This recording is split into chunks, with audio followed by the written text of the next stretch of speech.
super, ça marche. Bonjour à toutes et tous. Merci pour cette transition, non pas alimentaire, mais au moins entre deux prises de parole. Du coup, je viens vous présenter en effet un autre convertisseur, un exercice un peu similaire, mais tout de même différent et bien complémentaire avec ce que vient de nous présenter Antoine pour Solagro avec After, qui s'appelle le convertisseur Parcelle pour une alimentation résiliente, citoyenne et locale. Qui a été développé avec deux autres structures nationales qui sont le BASIC, Bureau d'analyse sociétale pour une information citoyenne. On n'arrive pas à faire autrement que mettre des acronymes, j'en suis désolé.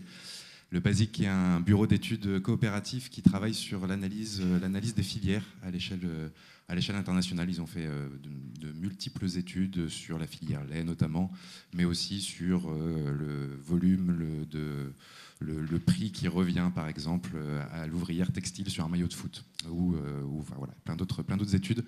En tout cas, c'est leur spécialité, c'est de pouvoir analyser les filières. Et puis la FNAB, que vous connaissez un petit peu plus, acteur essentiel, donc Fédération nationale d'agriculture biologique, et Terre de Liens, que je ne vais pas présenter plus précisément ici, mais qu'on pourra bien sûr spécifier par la suite sur les différentes modalités que l'on a pour accompagner, pour préserver les terres, pour partager les terres, et pour faciliter l'installation de nombreux paysans en agroécologie et en agriculture biologique.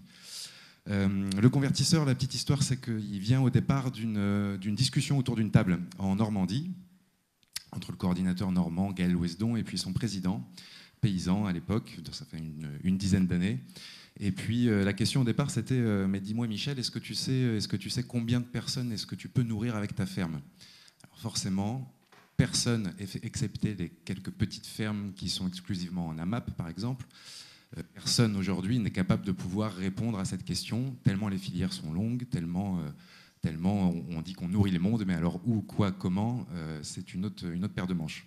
Et puis il y avait un autre enjeu, bien sûr, c'était à l'époque en tout cas, et on voit bien que c'est un petit peu moins vrai aujourd'hui vu la salle comble que l'on a, mais c'était une grande difficulté de réussir à mouiller les collectivités territoriales et les élus qui, lorsque on leur parlait d'une part d'alimentation territoriale et encore plus particulièrement de foncier agricole, de terres agricoles, identifier d'abord les risques politiques, c'est pas anodin, et puis se retrouver face à un mur, parce que lorsqu'on parle de terre et de propriété agricole, on est souvent sur des logiques qui vont bien au-delà d'un simple mandat.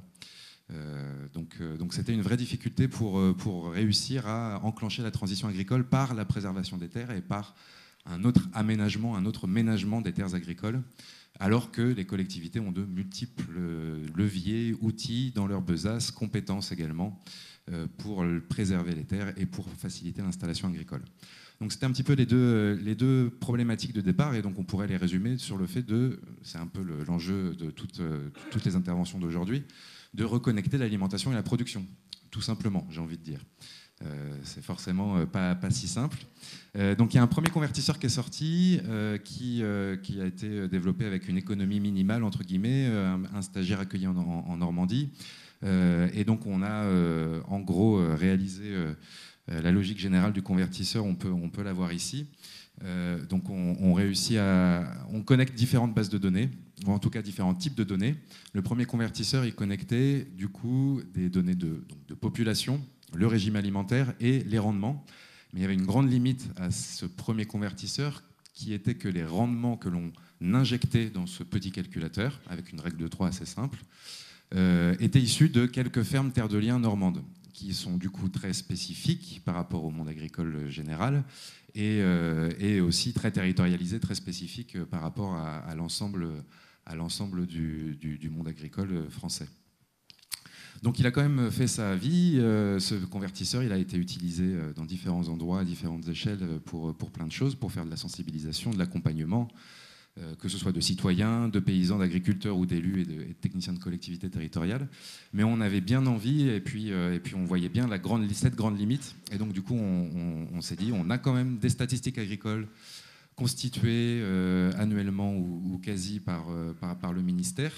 Donc on pourrait très bien connecter ces statistiques pour avoir un convertisseur qui soit bien plus stable, bien plus robuste statistiquement, et qui permettent également d'avoir des données qui soient contextualisées à l'échelle du territoire, parce que ces données de l'Agreste sont territorialisés à l'échelle du département. Donc on a rencontré à ce moment-là le BASIC, puis la FNAB, et puis une dernière rencontre également, c'était avec l'agence de l'eau Seine-Normandie, qui elle était intéressée aussi de pouvoir intégrer d'autres enjeux qui sont les impacts sur l'environnement, et notamment sur la qualité et la quantité d'eau, pour du coup pouvoir aussi sensibiliser sur l'intérêt d'engager la transition agricole pour préserver notre premier aliment qui est l'eau tout de même, à la fois en quantité et en qualité, comme on l'a déjà un petit peu vu. Voilà pour l'histoire générale. Je vais donc voilà, les trois coporteurs, Terre de Liens, la FNAB et le BASIC. Des partenaires techniques également. Donc là, je vous présente le site en live. Hein. Vous pourrez du coup après naviguer, enfin même maintenant en live, mais ce serait pas sympa pour moi. Vous pouvez fouiller l'ensemble de ce que l'on a pu mettre ici, notamment méthodologie de calcul, si vous voulez creuser un petit peu l'ensemble de la méthode des calculs, et qui mobilise aussi des différentes sources de données ici. Donc on a parlé tout à l'heure de l'ANSES, INCA 3, Agreste, l'ensemble aussi des données de l'INSEE pour les populations du territoire, c'est la base de données qu'on raccroche. Et puis d'autres données qui sont plus des études, cette fois-ci, ITAB, ADEME, et puis une étude internationale sur les impacts associés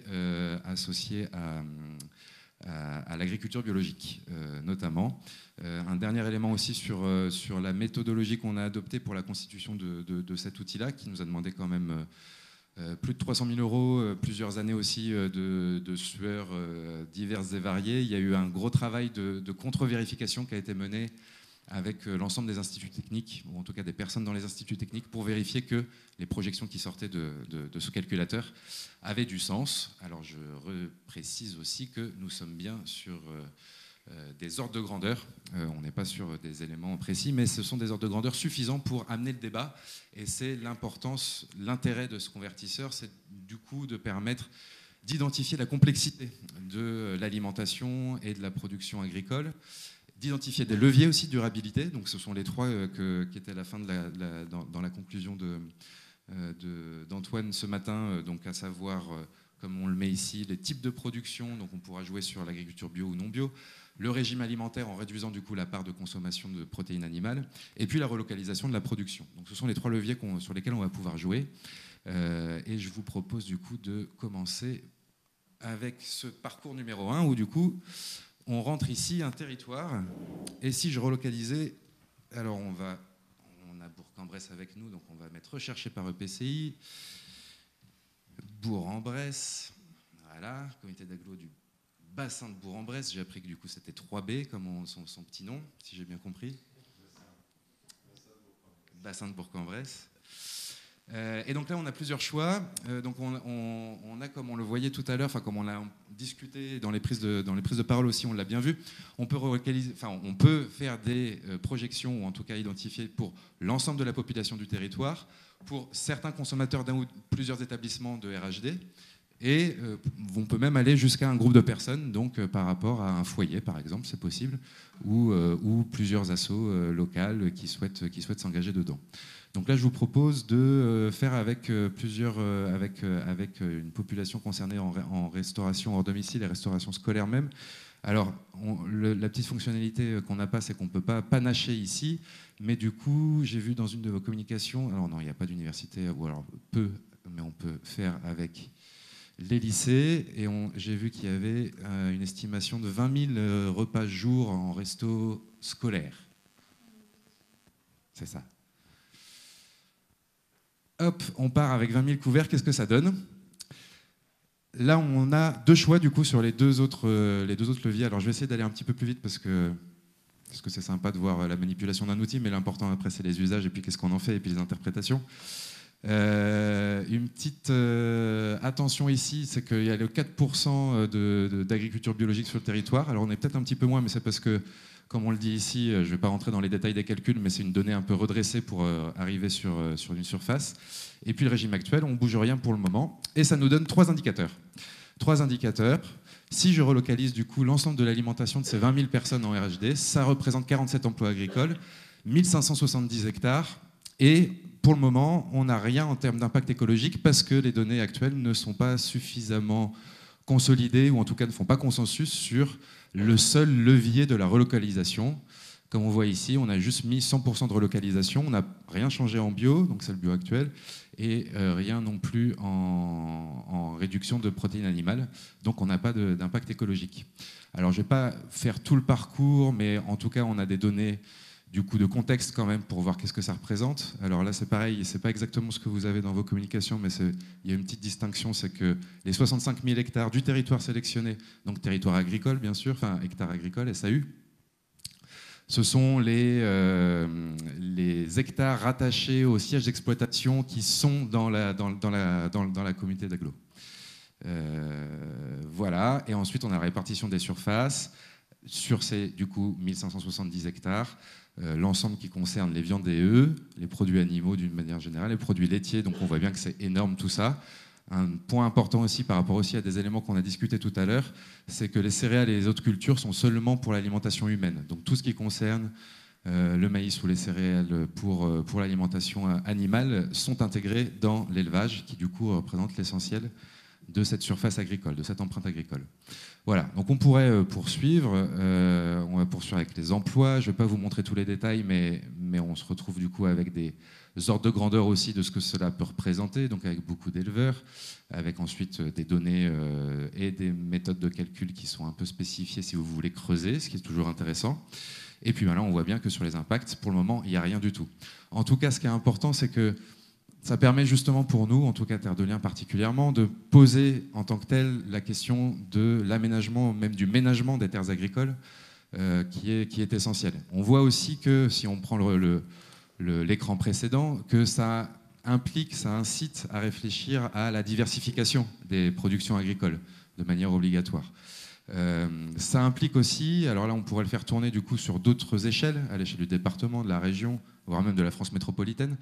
Ça montre de manière assez claire qu'on doit du coup engager des solidarités interterritoriales, tout comme le disait Antoine. L'objet ou le propos de Parcelles, ce n'est pas de se dire qu'on peut être en autarcie totale sur un territoire, ça n'a pas de sens. On ne va pas produire des clémentines dans le Nord-Pas-de-Calais non plus. Mais par contre, le convertisseur Parcelles, il va regarder du coup à chaque fois qu'est-ce qui est produit à l'échelle du territoire. On va chercher tout ça. Ensuite, on va chercher à l'échelle de la région, qu'est-ce qui est produit à l'échelle de la région et qu'est-ce qui est produit ensuite à l'échelle nationale. Et déjà, la relocalisation nationale, c'est une relocalisation, parce que là, on n'a pas de données qui sont mises en avant sur les importations de surface et ou de produits à l'échelle internationale, mais on est dans une économie et dans une alimentation ultra mondialisée. Alors juste, on peut ensuite mettre tout bio. Alors non, sinon on peut même mettre les 50 pour after. Alors on va panacher un petit peu comme ça en tout cas. On n'est pas loin des 50 ici. Et là, voilà, on a du coup différents indicateurs sur les impacts écologiques qui arrivent, qui sont associés à ce passage en bio. Donc je ne vais pas rentrer dedans, mais en tout cas, ils sont de 4 ordres. C'est l'impact sur le climat, ce qui est super important, intéressant par rapport au PCAET, bien entendu, plan climat, air et énergie. L'impact sur la biodiversité, qui est forcément un enjeu qui est montant énormément et qui est essentiel aussi pour la résilience de nos systèmes agricoles, pour nos paysages, bien entendu, également. La déforestation importée qui peut arriver, mais qui est plus du coup sur le régime alimentaire. L'impact sur la ressource en eau et l'impact sur le sol en termes d'empreinte, de pauvreté des sols. Et à chaque fois, on met les impacts par personne et par hectare. Alors, je ne vais pas rentrer dans le détail, mais en tout cas, c'est des éléments importants. Et on le spécifie si on clique sur les explications. Voilà, on essaye de faire, en tout cas, autant que faire se peut, un outil didactique qui permet aussi de pouvoir jouer justement sur les différents curseurs, les différents leviers, de faire des bouts de projection et surtout d'identifier du coup les marges de manœuvre, mais aussi de se donner d'horizons qui peuvent être à plus ou moins long terme. Alors souvent ça fait peur quand on passe à 100% de relocalisation. Si on est sur une grande ville, il est clair que si on fait la projection par rapport à une métropole, on se rend bien compte que la métropole ne va pas nourrir la métropole, c'est sûr. Et que si je dois relocaliser l'ensemble et mettre tout en bio, ça demande des hectares énormes. Ça peut faire peur et on voit le mur. Alors c'est l'horizon. Et ensuite, par contre, ce qui est important, c'est justement de se donner des étapes, des jalons. Et donc ça, c'est possible de réaliser aussi avec cet outil pour se donner une feuille de route qui permette d'avoir ces différentes étapes. Dernier élément, c'est quand même ce régime en produits animaux. Donc là, on réduit de 25% aussi dans les suites des assiettes PNNS, etc. Je vois qu'il faut que je fasse un peu vite pour conclure, mais je ne vais pas réussir.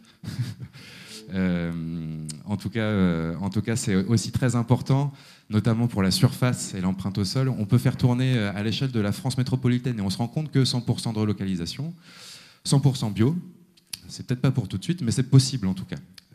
Si toutefois on réduit au moins de 25% la consommation de protéines animales dans nos assiettes, ce qui n'est pas une tendance énorme et ce qui correspond aussi à d'autres propositions et recommandations diverses et variées à différents endroits. Voilà. Ça, c'est l'essentiel. Je vous montre quand même le deuxième parcours parce qu'il a toute son importance, notamment justement pour ne pas se retrouver face à ce mur et à cette difficulté énorme. Donc là, on change de parcours et on part cette fois-ci d'une surface. Si on accompagne une collectivité, dont certaines sont dans la salle, il y a forcément une réserve foncière quelque part. Et ou des terres en friche. Et ou une zone d'aménagement qui attend depuis plusieurs années l'accueil d'entreprises. Donc on peut très bien partir d'ici. Alors là, je reviens plus à Clermont. D'ailleurs, il faut que je change si je veux avoir une donnée territorialisée au Puy-de-Dôme. Il faut que je recommence totalement. Si je retourne sur l'accueil, parcours de... Non, il me le met directement. Bon, c'est pas grave, ça ne doit pas changer grand-chose. Donc il y a un projet au sud de Clermont, là, autour du Zénith. Il y a une opportunité une opportunité foncière, une session d'activité, avec du coup Terre de Liens qui est dans la boucle, mais aussi les bio et les espaces tests agricoles, notamment du territoire, pour que du coup cette opportunité foncière, donc c'est 155 hectares en tout, qui seront sûrement en plusieurs lots, mais c'est probable, et on croise les doigts, et c'est fort probable qu'il puisse y avoir 80 hectares du coup, qui soient déjà dans les mois ou années qui viennent, mais ce sera dans les mois, je ne vais pas dire dans les semaines, qui puissent être maîtrisés par Terre de Liens, par foncière ou fondation. Je ne vais pas rentrer dans les outils juridiques qui permettent de faire de la maîtrise foncière à Terre de Liens, mais l'un et ou l'autre permettent du coup d'acquérir des terres pour ensuite les louer et de se dire que ces terres resteront agricoles et nourricières ad vitam aeternam et que ce ne sont plus les paysans qui passent la terre de génération en génération. On ne va pas racheter la terre à chaque génération, mais ce sont bien les paysans qui passent sur les terres et c'est Terre de Liens qui se charge de cette suite, entre guillemets. Donc je ne bouge pas tout. J'aurais pu mettre tout bio, remarque.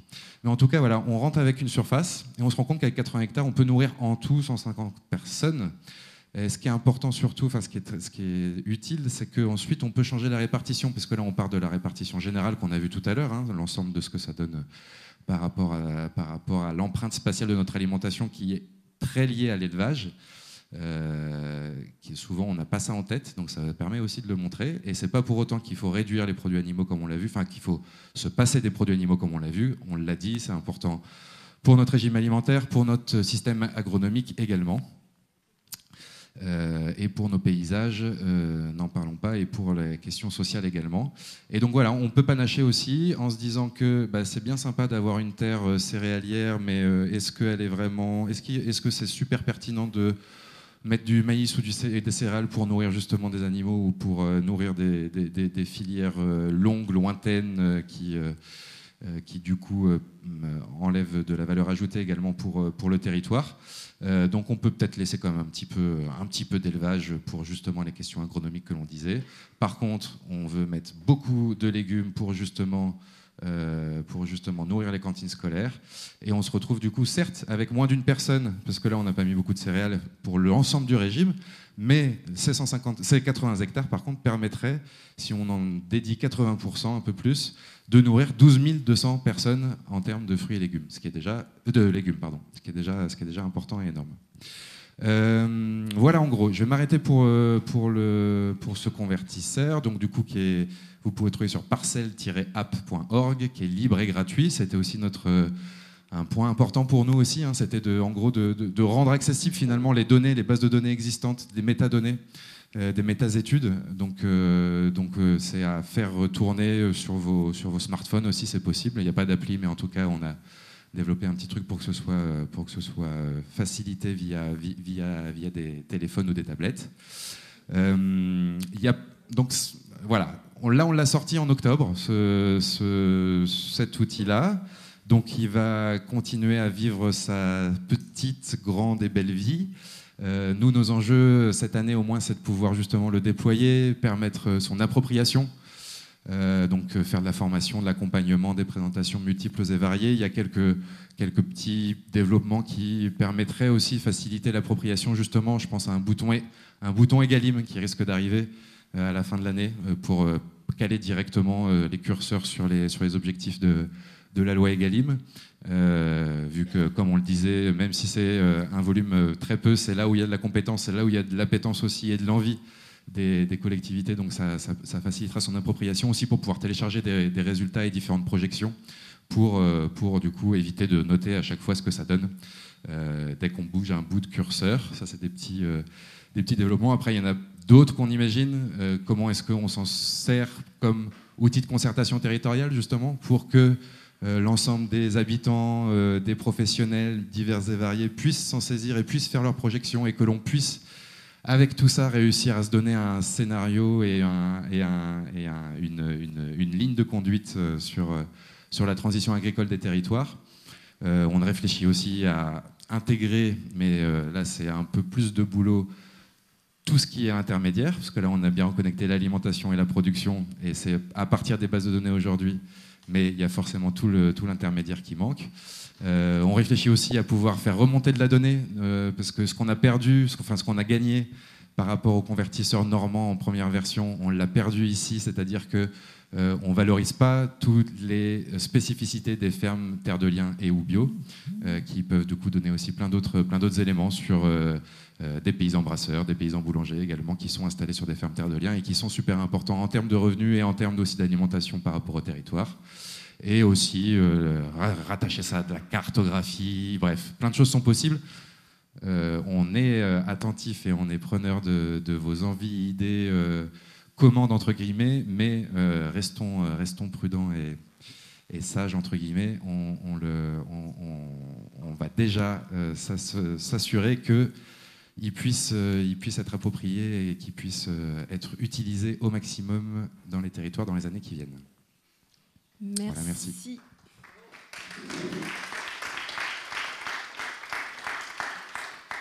Merci Damien pour cette présentation et cette simulation. On a très peu de temps si on veut pouvoir échanger un petit peu. Y a-t-il des questions, mais très très rapides? Pas de demande de simulation pour son territoire. Vous les ferez vous-même. Bonjour Claire Delfos, j'ai juste une question sur, vous avez 80 hectares. Vous mettez par rapport à des hectares, hein. Est-ce que sont pris en compte des paramètres comme, je ne sais pas moi, la pente, la valeur agronomique, la pluviométrie? Je sais que c'est compliqué, mais du coup, un territoire, enfin, là, c'est géographe, un hectare ne vaut pas un hectare, quoi, par rapport. Non, bien sûr. Mais alors, on est dans la difficulté. Quand on a un outil, on aimerait bien lui demander plein de choses, voilà, plein de choses. Celui-ci, il ne fait pas ça. Par contre, il l'intègre tout de même d'une autre manière, c'est que c'est à l'échelle du département, c'est-à-dire que là, dedans sont les rendements à l'échelle du département, donc de fait sont intégrés les pentes, déclinités, etc. C'est pas à l'échelle de la parcelle, c'est pas son objet à cet outil.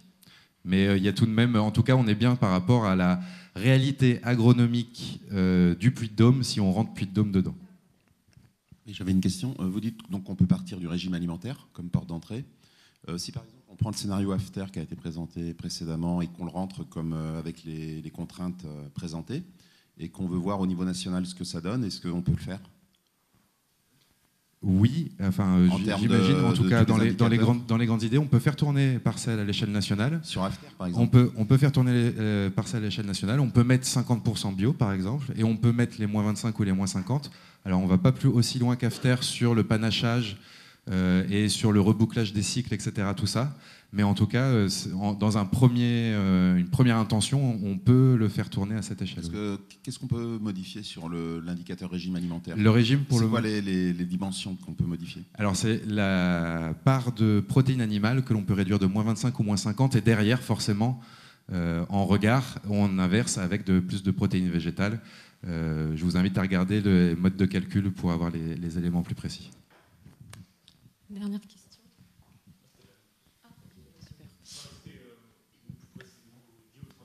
Par rapport au PNNS 4 en fait.